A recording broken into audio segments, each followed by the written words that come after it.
नमस्कार दोस्तों। हमने शुरू किया था चंडीगढ़ एसएससी टीजीटी मैथ्स 2025 की सॉल्यूशन सीरीज, जिसमें मैंने इस पेपर के क्वेश्चन नंबर 51 से 75 तक इससे पहले बड़ी वीडियो में सोल्व करवा दिए हैं। आप मेरे यूट्यूब चैनल पर जाकर देख सकते हैं। अब हम सोल्व करेंगे क्वेश्चन नंबर 76 से। Question number 76, if the system of equations 3x plus 2y is equal to 7 and 6x plus ky is equal to 14 has infinitely many solutions, then what is the value of k? Equation दे रखी है 3x plus 2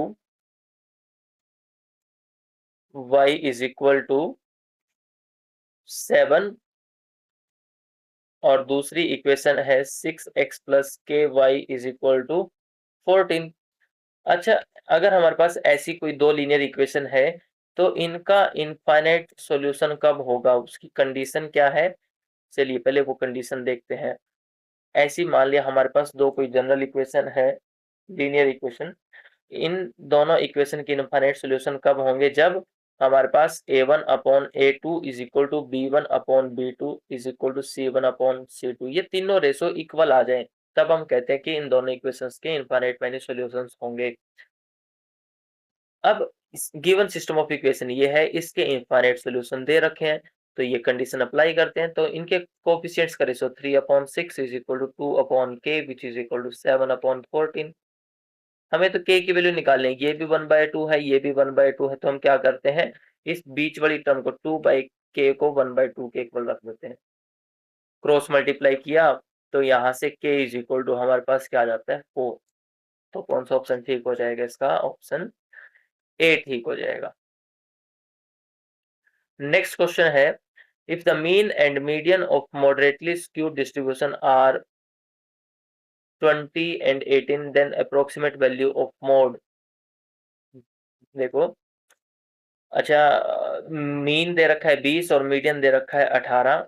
mean है 20 और median कितना है 18।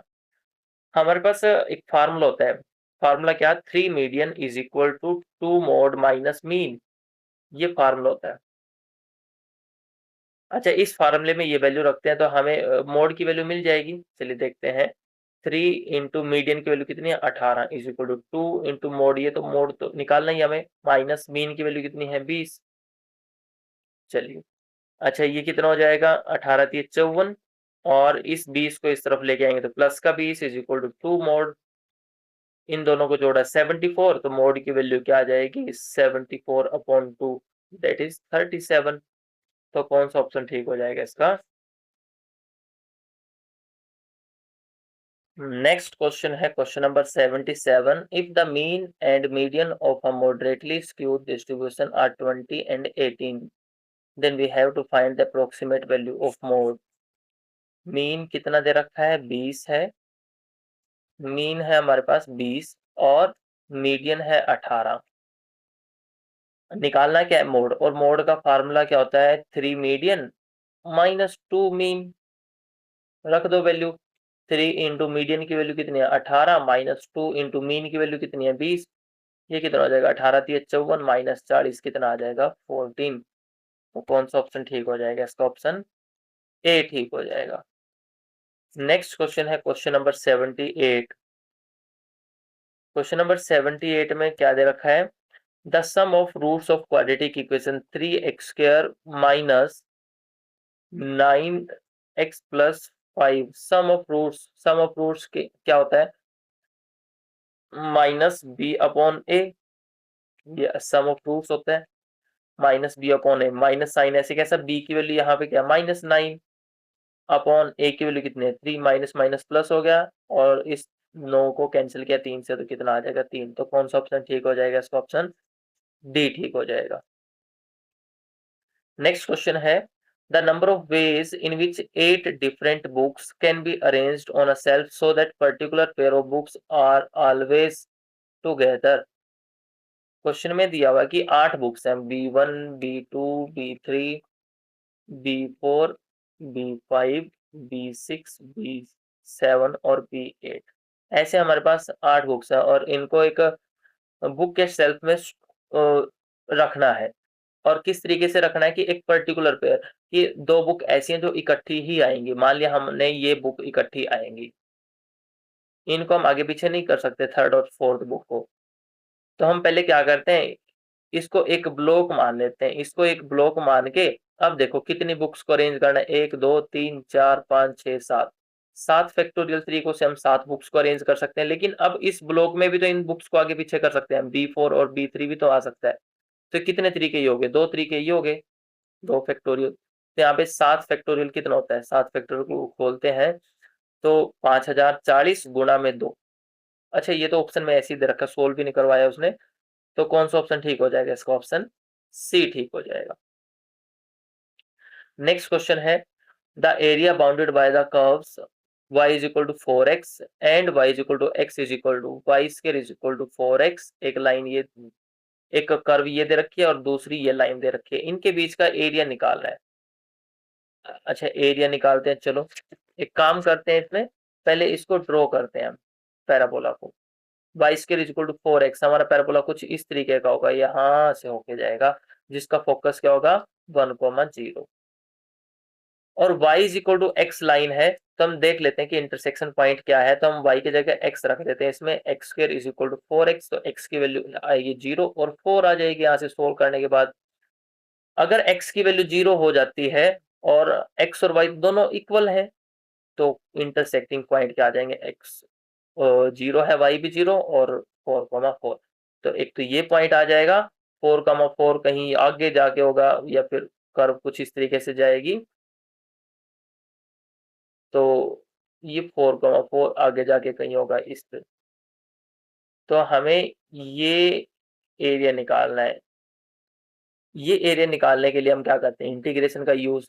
Integration का use कैसे करना है, upper curve, integration of upper curve, जो भी अपर कर्व है, माइनस लोअर कर्व, जो नीचे वाली कर्व है। अपर कर्व कौन सी है, पैराबोला की है, पैराबोला की है।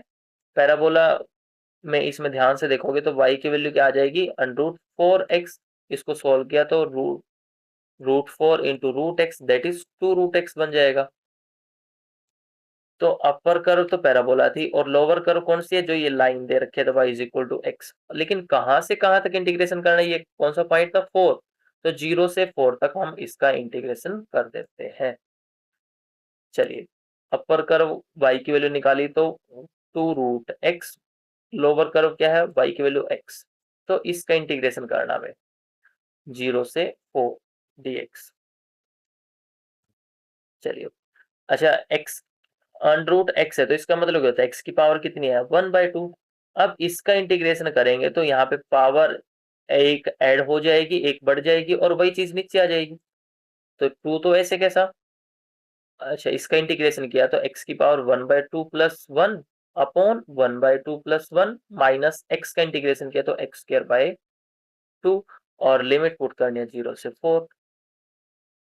चलिए एक बार इसको सोल्व करते हैं, ये पावर कितनी हो जाएगी 3/2, इनको ऐड किया ये भी 3/2, 2 इंटू नीचे 3/2 लिखना है तो ऊपर क्या बन जाएगा 2/3 into x raise to power 3/2 minus x square by 2 0 से 4। चलिए अब लिमिट पुट कर देते हैं इसमें। अच्छा ये तो कितना हो गया 4 हो गया, तो ठीक है अपॉन 3। इसमें x की जगह अब 4 रखना है, 4 की पावर 3/2 माइनस x की जगह 4 रखो, 4 square upon 2 minus upper limit तो पुट कर दी minus lower limit.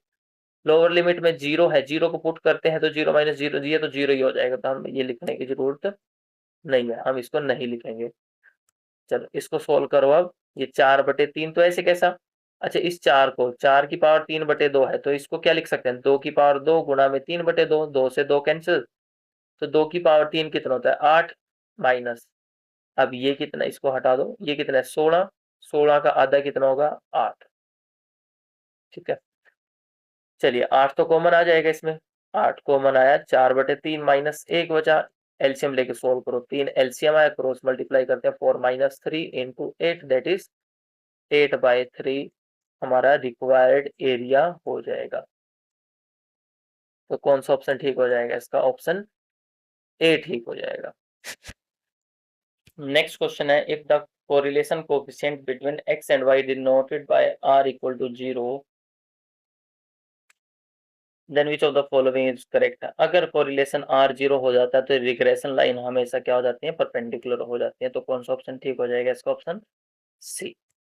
Next question, question number 82, if ratio between x and y, x ratio y दे रखा है 2/5 एंड y रेशो z दे रखा है 4/7, देन एक्स वाई जेड का रेशो बताना हमें क्या होगा।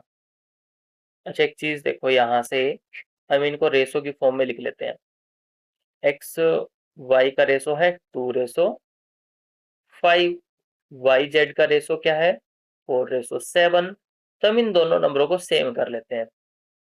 सेम कैसे होंगे, अगर मैं इसको 4 से मल्टीप्लाई कर दूं पूरे रेशो को, और इसको मैं 5 से मल्टीप्लाई कर देता हूँ पूरे रेशो को, तो ये सेम हो जाएगा। तो एक्स वाई जेड का रेशो आ जाएगा। तो इसको मल्टीप्लाई किया तो 8/20 रेशो, इसकी गुणा इसके साथ करेंगे तो 35। तो 8, 20 और 35 हमारा आंसर आ जाएगा। कौन सा ऑप्शन ठीक हो जाएगा, इसका ऑप्शन बी ठीक हो जाएगा। नेक्स्ट है the angle between the planes, this is angle between these plane, plane कौन कौन से है, x plus 2y plus 2z is equal to 5 and 2x plus y plus 2z is equal to 7। पहले तो हम क्या करते हैं, इसके नॉर्मल वेक्टर के डायरेक्शन रेशियो लिख लेते हैं। वो कौन से होते हैं, जो इसका कोफिशिएंट्स है 1, 2, 2। तो ये फर्स्ट नॉर्मल वेक्टर के, फर्स्ट प्लेन के नॉर्मल वेक्टर के डायरेक्शन रेशियो हो गए। ऐसे ही दूसरे के क्या हो जाएंगे, 2, 1, 2। अब हमें इन दोनों के बीच का एंगल निकालना है। तो एंगल कैसे निकालोगे, cos of theta is equal to, मान लिया ये n1 है और ये n2 कैप है, नॉर्मल वेक्टर, ठीक है। चलिए, तो एंगल कैसे निकालते हैं, n1 dot n2 upon n1 mode and n2 mode, या फिर मैग्नीट्यूड ऑफ बोथ। दोनों की डॉट प्रोडक्ट करते हैं। डॉट प्रोडक्ट करेंगे तो क्या आएगा, 2 प्लस 2 प्लस 4, और इसका मैग्नीट्यूड क्या आ जाएगा, मैग्नीट्यूड होगा 1 का स्क्वायर 1 प्लस 2 का स्क्वायर 4 प्लस 4, ये कितना आ जाएगा, √9 दैट इज 3। और इसका मैग्नीट्यूड क्या होगा, 2 स्क्वायर 4, 1 स्क्वायर 1, 2 स्क्वायर 4, अगेन 3 आ जाएगा। तो अपॉन में क्या आ गया, 3 इंटू 3।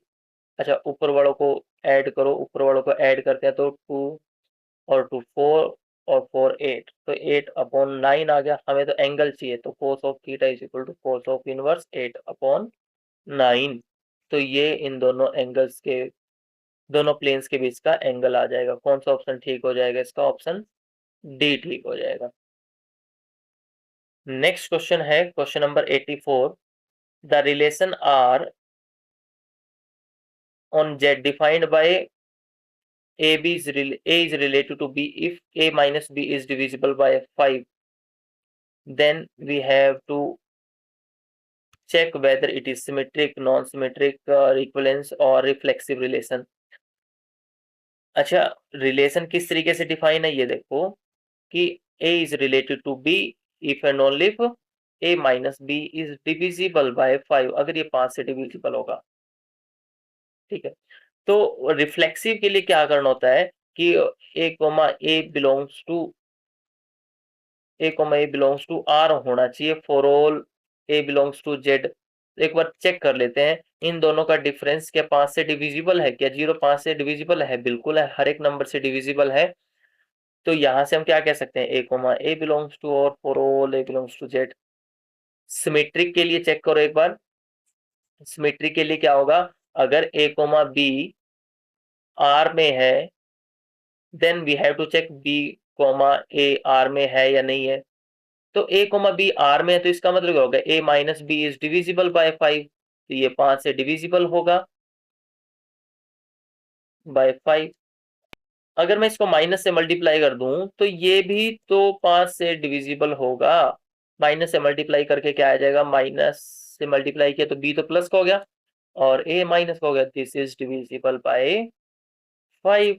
तो ये 5 से डिविजिबल हो गया। जैसे ये 5 से डिविजिबल हुआ तो हम कह सकते हैं कि B comma A belongs to R, तो हमने ए कोमा बी उठाया था और बी कोमा ए आर में दिखा दिया, तो ये रिलेशन कैसे हो जाएगा, ये रिलेशन हो जाएगा सिमेट्रिक। अच्छा, अभी हमने चेक किया कि ये रिलेशन कैसे हो गया, सिमेट्रिक भी हो गया और रिफ्लेक्सिव भी हो गया। एक बार ऑप्शन चेक करते हैं। ऑप्शन चेक करते हैं तो ऑप्शन में क्या क्या दे रखा है, नॉन सिमेट्रिक है, ये तो गलत हो गया। सिमेट्रिक है, रिफ्लेक्सिव है। अब दोनों किस में इंक्लूडेड है, ऑप्शन सी में, इक्विवेलेंस में, तो ऑप्शन सी ठीक हो जाएगा, मतलब ये ट्रांजिटिव भी हो जाएगा, हमें चेक करने की जरूरत भी नहीं है। नेक्स्ट क्वेश्चन है question number 85। If sin theta and cos theta are the root of this equation ax square minus bx plus c, then relation between a b c is, एक बार इक्वेशन लिख लेते हैं, ax square minus bx plus c equal to 0, और बोला है कि sin theta and cos theta are the root of this equation, then we can find the sum of roots क्या हो जाएगा, minus minus b upon a, that is plus का b upon a. Product of root क्या हो जाएगा, sine theta into cos of theta is equal to c upon a. चलिए, अच्छा, जो ऊपर वाली इक्वेशन है, ये इक्वेशन आई है, इसमें हम दोनों तरफ स्केयर करते हैं। इक्वेशन क्या है, मैं यहाँ पे लिख लेता हूँ दोबारा, sine theta plus cos of theta is equal to b upon a आया। हम यहाँ पर दोनों तरफ स्केयर करते हैं, दोनों तरफ स्केयर किया तो इस पे आइडेंटिकल का sine square theta plus cos square theta plus 2 into sine theta cos theta is equal to B square upon A square. अच्छा, इसकी वैल्यू हमारे पास है, इसकी वैल्यू अभी निकाली थी, ये है सी बाय ए, ये यहाँ पर पुट कर देंगे इधर, ठीक है। और sine square theta plus cos square theta किसके इक्वल होता है, 1 के, plus 2 into C upon A is equal to B square upon A square. तो हम क्या करते हैं, दोनों तरफ, या फिर इस ये बी ए स्क्वायर नीचे है बटे में है, लेफ्ट साइड में लेके आएंगे तो मल्टीप्लाई हो जाएगा, तो a square plus 2 into c into a square upon A is equal to B square. तो यहाँ से कुछ चीजें कैंसिल हो जाएगी, इस एक ए से एक ए कैंसिल कर दिया, बी स्क्वायर को इधर ले आए, तो a square minus b square plus 2ac equal to 0। तो ये रिलेशन आ जाएगा ए बी और सी में, a square minus b square plus 2ac, a square minus b square plus 2ac कौन से ऑप्शन में है, ऑप्शन ए में, तो ऑप्शन ए ठीक हो जाएगा। नेक्स्ट क्वेश्चन है question number 86। If f of x is equal to x cube minus 3x plus 1 equal to 0, then local maximum value of f of x, x cube minus 3x plus 1, इसको y मान लेते हैं। तो दोनों तरफ derivative किया, इसका local maximum निकालना, पहले हमें क्रिटिकल पॉइंट निकालने पड़ेंगे, वो कैसे आएंगे, डेरिवेटिव करने से। इसका डेरिवेटिव किया तो क्या आया ये। अब क्रिटिकल पॉइंट के लिए इसको 0 के इक्वल रखना पड़ेगा, तो हमने इसको 0 के इक्वल रख दिया।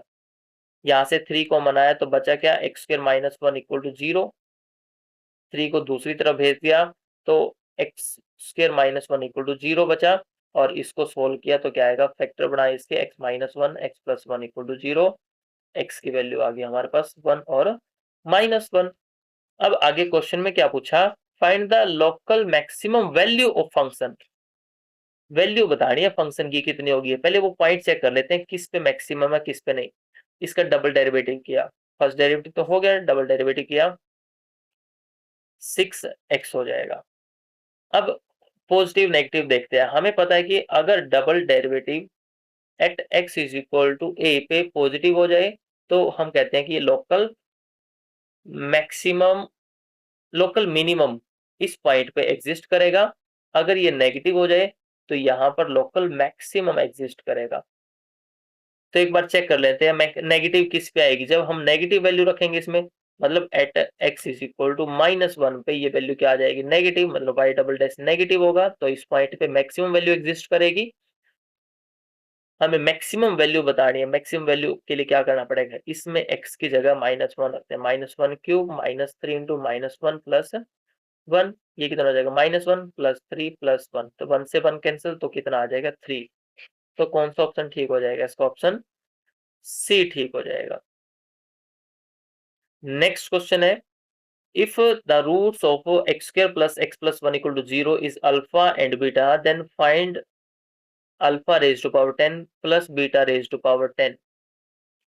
देखो क्या दे रखा है, x square plus x plus 1 equal to 0, एक क्वाड्रेटिक इक्वेशन दे रखी है हमें, साथ में दे रखा है अल्फा और बीटा, इसके दो रूट हैं, then we have to find alpha raised to power 10 plus beta raised to power 10। अच्छा, ये तो हमारे पास,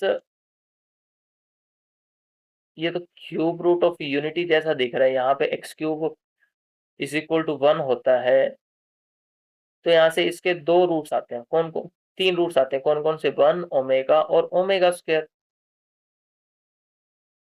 यही रूट आते हैं ना इसमें। और इनका सम क्या होता है, 1 plus omega square equal to 0। तो यहाँ से हम क्या कह सकते हैं कि x की वैल्यू क्या आएगी, ओमेगा, x की वैल्यू क्या आ जाएगी, ओमेगा और ओमेगा स्क्वायर। तो एक अल्फा हो गया, ये बीटा हो गया।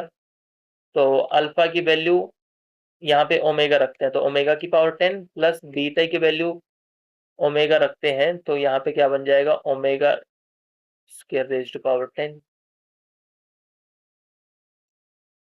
अच्छा, क्यूब रूट ऑफ यूनिटी है तो omega cube is equal to 1 भी होगा। तो यहाँ से इस ओमेगा रेज्ड टू पावर 10 को क्या लिख सकते हैं, ओमेगा 3 का पावर 3 इंटू ओमेगा प्लस, और इसको क्या लिख सकते हैं, omega raised to power 3 raised to power 6 into omega square. अब ओमेगा क्यूब 1 है, तो यहाँ पे 1 का क्यूब करेंगे तो 1 आ जाएगा, 1 into omega that is omega. Omega cube यहाँ पर भी 1 है, 1 की पावर 6 करेंगे तो ये भी 1 रहेगा, प्लस ओमेगा स्क्वायर बचेगा। अच्छा, यहाँ से ओमेगा प्लस ओमेगा स्क्वायर की वैल्यू निकालो, 1 को दूसरी तरफ लेके जाएंगे तो -1 आ जाएगा, तो इसकी वैल्यू कितनी आएगी, -1। तो कौन सा ऑप्शन ठीक हो जाएगा, इसका ऑप्शन ए ठीक हो जाएगा। नेक्स्ट क्वेश्चन है question number 88। If 121 to the base x is equal to 144 to the base, यहाँ पे 3 की जगह 9 होना चाहिए था, then value of base x is, तो हमें इस बेस की वैल्यू निकालनी है। क्वेश्चन में क्या है, देखो 121 to the base x is equal to 144 to the base 9। अच्छा, पहले हम क्या करते हैं, इसको बेस 10 में कन्वर्ट कर लेते हैं इस नंबर को, और इस नंबर को भी बेस 10 में कन्वर्ट करते हैं, तो यहाँ से क्या आएगा, 1 into x square plus 2 into x plus 1, और इसको कन्वर्ट किया 1 into base 9 square plus 4 into base 9, यहाँ से ये 1 उठाया, फिर नेक्स्ट 4 उठाया, फिर जो बचा हुआ 4 को यहाँ पर। अच्छा, यहाँ से क्या बना, x square plus 2 x plus 1 is equal to 9 square कितना हो जाएगा, 81, और 9 इंटू 4 कितना हो जाएगा, 36 प्लस 4, ये टोटल कितना हो गया, 40, और 80 120, और 121, और यहाँ पे ये तो होल स्क्वायर बन गया, x प्लस 1 का होल स्क्वायर। और ये भी पता हमें 11, ये 121 किसका स्क्वायर होता है, 11 का, तो दोनों को इक्वेट किया तो x plus 1 is equal to 11, x की वैल्यू कितनी आ जाएगी, 10। तो कौन सा ऑप्शन ठीक हो जाएगा इसका, ऑप्शन सी ठीक हो जाएगा। यहाँ पर बेस 3 की जगह 9 होना चाहिए था इधर। चलिए नेक्स्ट क्वेश्चन है, the slope of the line joining the points this 3,4 and 2,2। चलिए 3,4, ए पॉइंट है 3,4 एंड बी पॉइंट है 2,2, इन दोनों पॉइंट्स को मिलाने वाली लाइन का स्लोप हमें निकालना है। अगर हमारे पास पॉइंट ऐसे हो x1 y1 x2 y2, ये दो पॉइंट्स हैं, तो हम स्लोप कैसे निकालते हैं इनका, पहले y कंपोनेंट को माइनस करना है, y2 माइनस y1 अपॉन, फिर फर्स्ट कंपोनेंट को माइनस करना है, x2 माइनस x1। तो इसमें भी यही काम करते हैं, 2 माइनस 4 अपॉन 2 माइनस 3, ऊपर कितना आ जाएगा, -2, नीचे -1, माइनस से माइनस कैंसिल किया तो बचा क्या, 2। तो स्लोप आ गया हमारे पास 2। कौन सा ऑप्शन ठीक हो जाएगा इसका, ऑप्शन डी ठीक हो जाएगा। चलिए नेक्स्ट क्वेश्चन है question number 90। If a upon b is equal to 2/3, a upon b is equal to 2/3 and b upon c is equal to 4/5, then we have to find the value of a plus b upon b plus c. चलिए एक काम करते हैं, इसमें हम यहाँ से b की वैल्यू a की वैल्यू निकाल लेते हैं, b की फॉर्म में, b की टर्म्स में a की वैल्यू निकालते हैं तो 2/3 इंटू b हो जाएगा। और इसको नीचे वाले को भी b में कन्वर्ट कर लेते हैं, मतलब c को भी b में कन्वर्ट करेंगे तो यहाँ से c बाई बी की वैल्यू आएगी 5/4, उल्टा कर दिया इनको, और यहाँ से c की वैल्यू क्या आ गई 5/4 इंटू बी।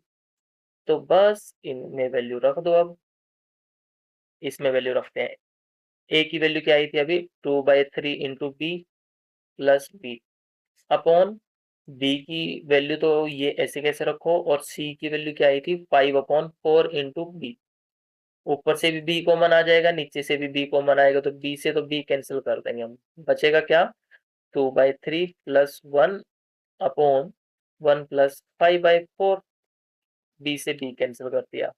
एलसीएम लेते हैं इसका, तो एलसीएम कितना आया, ऊपर बढ़ेगा 3, क्रॉस मल्टीप्लाई किया 2 प्लस 3, सेम इसी तरीके से नीचे वाले को सोल्व किया तो एलसीएम तो 4 आया, फिर क्रॉस मल्टीप्लाई किया 4 प्लस 5, तो यहाँ पे सोल्व करने के बाद क्या बचेगा 5/3 इंटू 4/9, कितना हो जाएगा 20/27।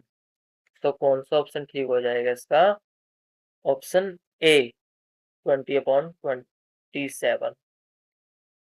एक बिट में कितने बाइनरी नंबर होते हैं, 0 और 1, मतलब दो ऑप्शन हैं, दो चॉइस हैं एक बिट के लिए, हमें कितनी बिट चाहिए 4 बिट, तो 4 बिट में कितने बाइनरी नंबर्स बनेंगे 2⁴।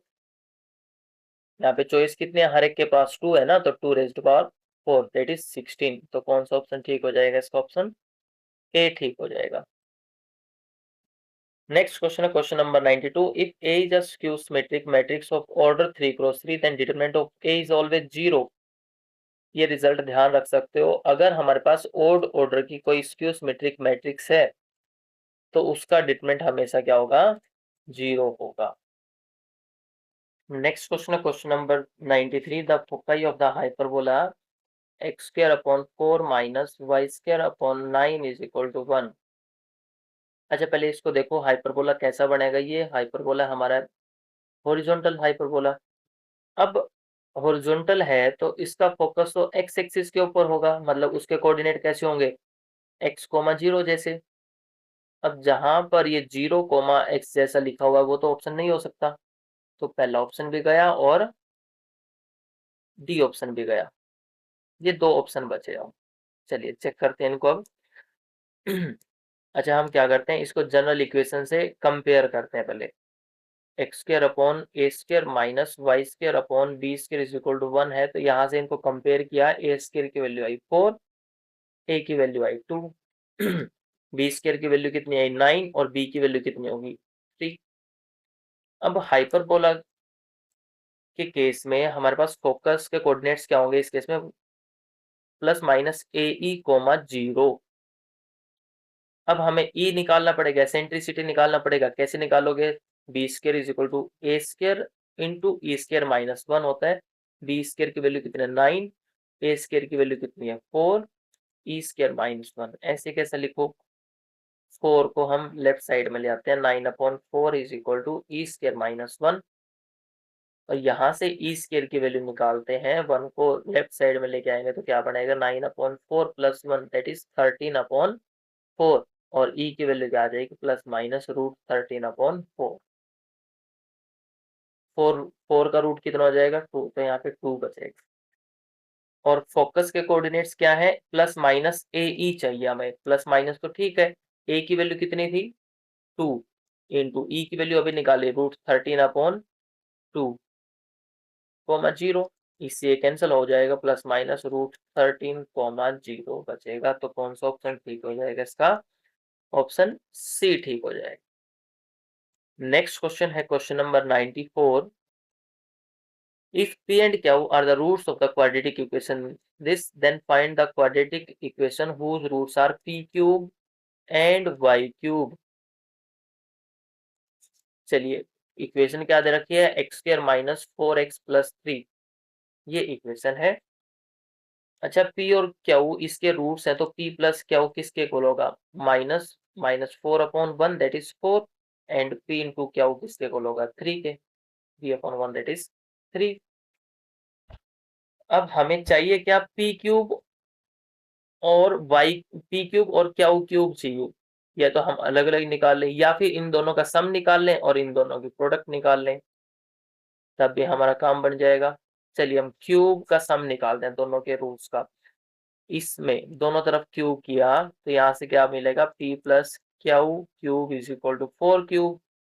इसका फार्मूला खोल दिया, फार्मूले से क्या मिला, p cube plus q cube plus 3p into p plus q is equal to 4 cube that is 64।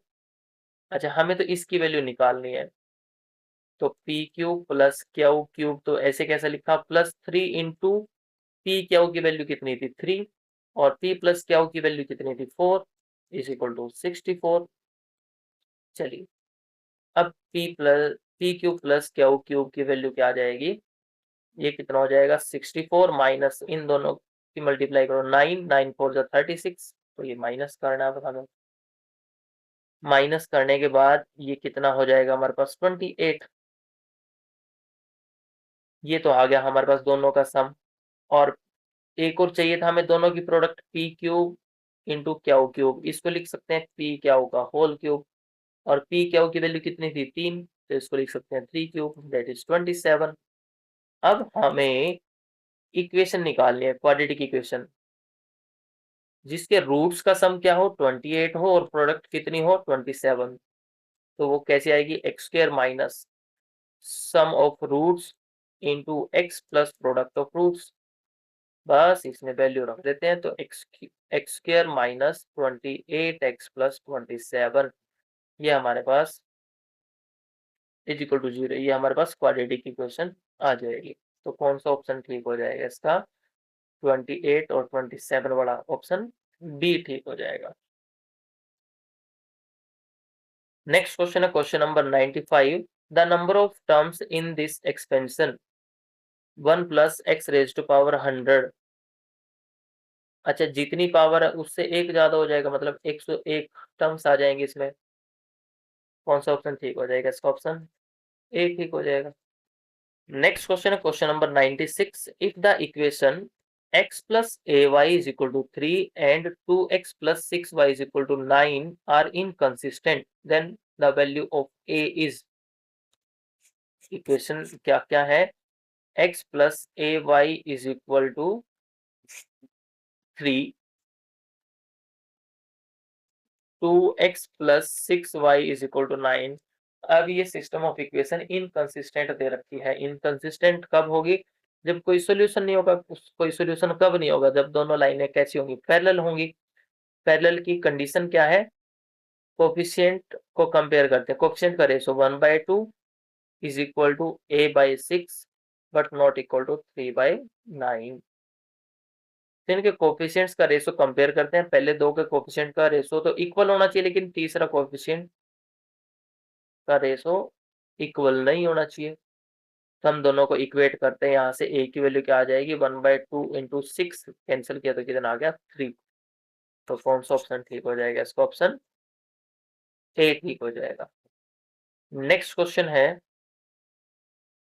The circum radius of a triangle with side 3 4 5 centimetre is,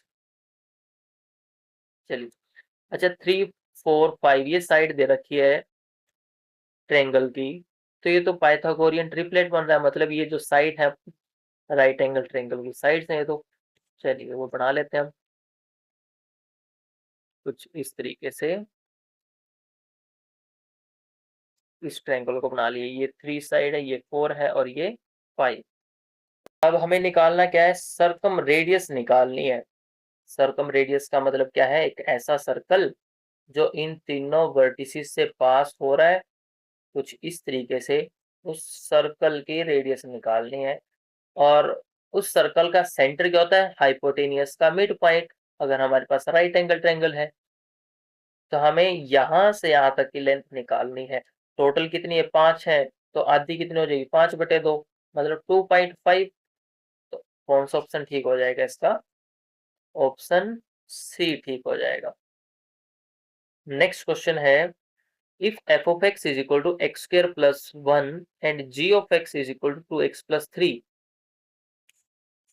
x square plus 1,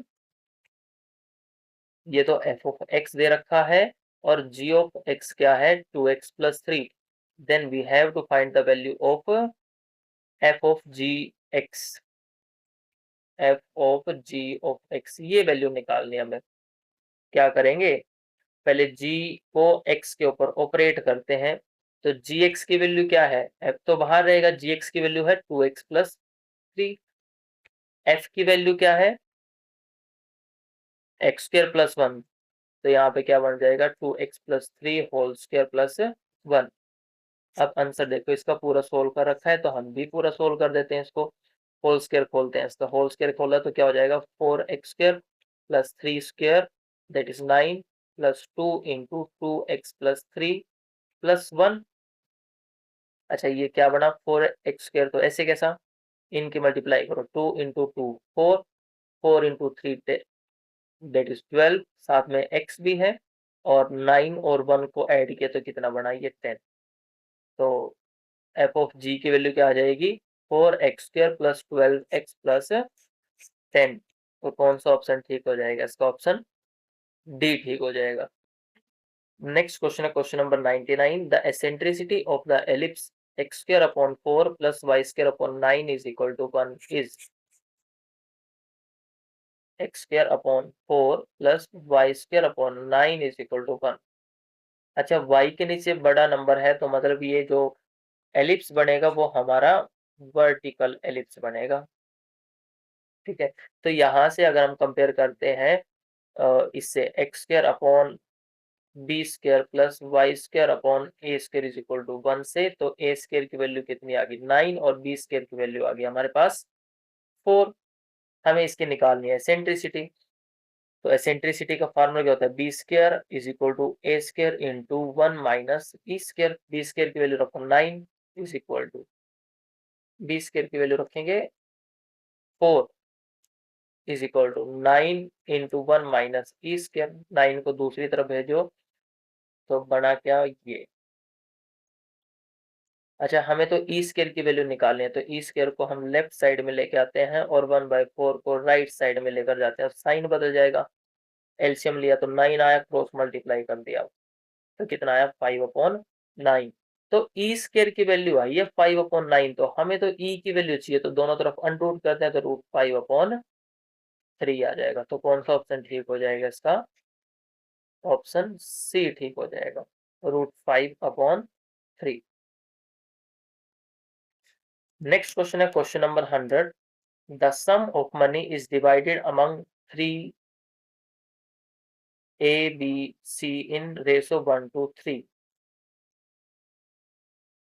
अच्छा कुछ एक पैसा है, उनको 3 लोगों में डिवाइड कर दिया A B C में।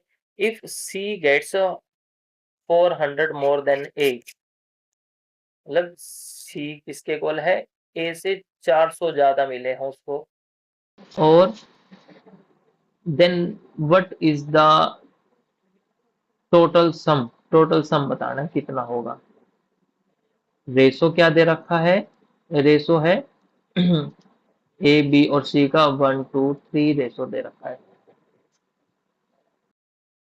इसमें मान लेते हैं जो ए का हिस्सा था वो 1x था, बी का हिस्सा था वो 2x, और सी का हिस्सा कितना था, 3x।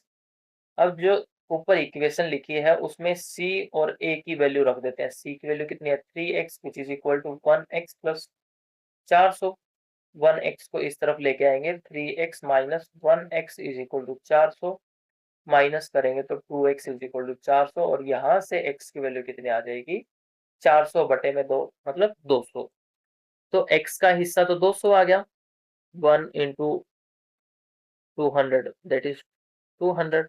अब b का हिस्सा क्या आएगा, x का 2 गुना मतलब 400, और c का हिस्सा कितना आएगा, 3 गुना में 200 मतलब 600, हमें तो टोटल सम बताना है, टोटल कितना हो जाएगा, 400 और 600, 1000 और 200 कितना हो गया, 1200।